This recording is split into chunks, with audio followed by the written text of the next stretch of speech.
Bonsoir à tous, bienvenue à ce flash d'information.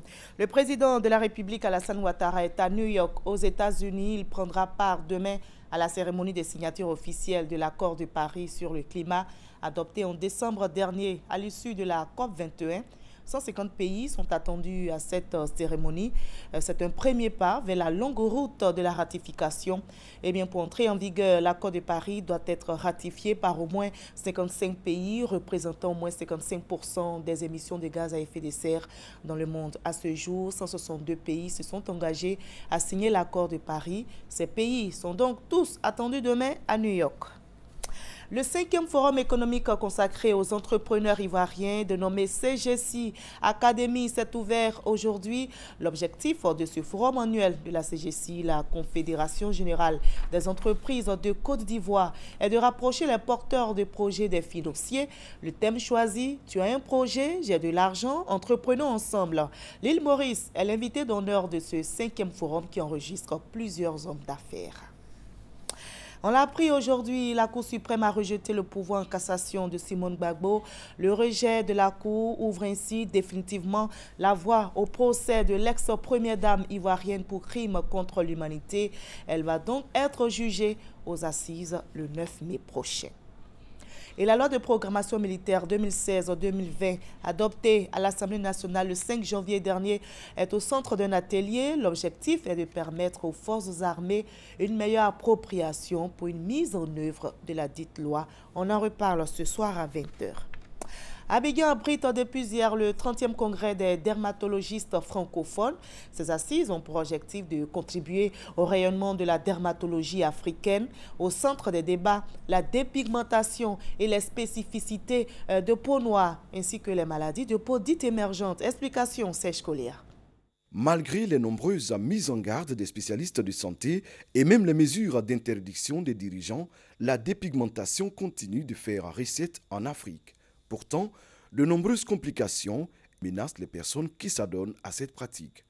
À l'occasion de son 30e congrès, l'Association des dermatologistes francophones se penche une fois de plus sur la question. Comment minimiser les risques liés à ce phénomène à défaut de l'endiguer totalement? On est impuissant devant la volonté de ces femmes qui ne veulent pas de leur teint. Dire qu'on va supprimer la dépigmentation provoquée, c'est difficile parce que quand on les voit, elles ne veulent jamais laisser ce traitement. Même malgré toutes les complications qu'elles présentent, elles te diront tout, mais je ne veux pas noircir. Donc c'est trouver la solution qui est un peu moins agressive que ce qu'elles utilisent actuellement. Les dermatoses émergentes et réémergentes, spécificités dermatologiques sur peau noire, ce sont quelques-uns des thèmes au centre de ce cadre d'échange scientifique. Une centaine de médecins, pharmaciens, responsables de laboratoires, infirmiers, sages-femmes et autres agents de santé, tous spécialistes de la peau, participent à ce congrès qui se tient du 20 au 23 avril à Abidjan. Au-delà des réflexions, ces assises organisées par la Société ivoirienne de dermatologie et de vénérologie visent à renforcer les liens entre les dermatologues du monde francophone. Hors de la Côte d'Ivoire au Tchad, l'inquiétude grandit chez les familles des membres des forces de sécurité dont on est sans nouvelles depuis l'élection présidentielle. L'opposition parle d'une soixantaine de personnes qui manquent à l'appel avec un point commun. Ils n'auraient pas voté le président sortant Idriss Déby à la présidentielle.